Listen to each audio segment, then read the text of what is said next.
স্তন্যপায়ী প্রাণীদের হ্যাভারসিয়ান তন্ত্র কোন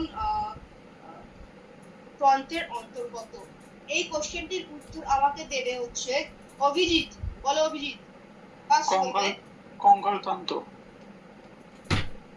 একদম ঠিক, অপশন সি কঙ্কাল তন্ত্র, হ্যাভারসিয়ান তন্ত্রের। নেক্সট প্রিয়াঙ্কা আমাকে বলবে কুফার কোষ দেখা যায় যে অঙ্গে সেটি হলো। প্রিয়াঙ্কা বলো।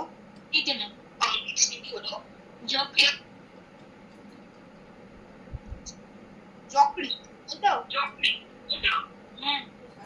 অপশন এ যকৃৎ একদম ঠিক। যার যেটা ঠিক হচ্ছে সে হচ্ছে রাইট দেবে, আর যদি ভুল হচ্ছে সে উত্তরটা লিখে নেবে।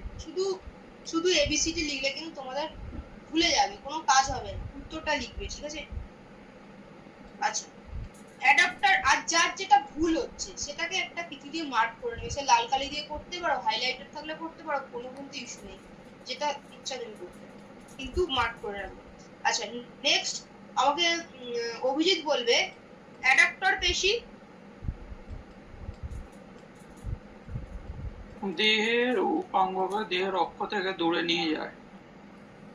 অভিজিৎ বলছে দেহের উপাঙ্গকে দেহের অক্ষ থেকে দূরে নিয়ে যায়। একদমই ঠিক, ভেরি গুড। দেহের উপাঙ্গকে দেহের অক্ষ থেকে দূরে নিয়ে যায়, তাই তো? এটা কিন্তু অনেক স্টুডেন্টের আগের ব্যাচে করেছিলাম, ভুল হয়েছিল, এটা একদম মাধ্যমিকের পড়া। নেক্সট, হিস্টিওসাইট উৎপন্ন হয়, প্রিয়াঙ্কা বলো চারটা। প্রিয়াঙ্কা বলো চারটা কি হবে? কতটা বলছে ম্যাম? চারটা।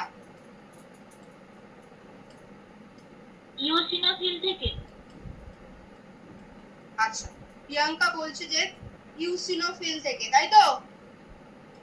তাই করছো তো?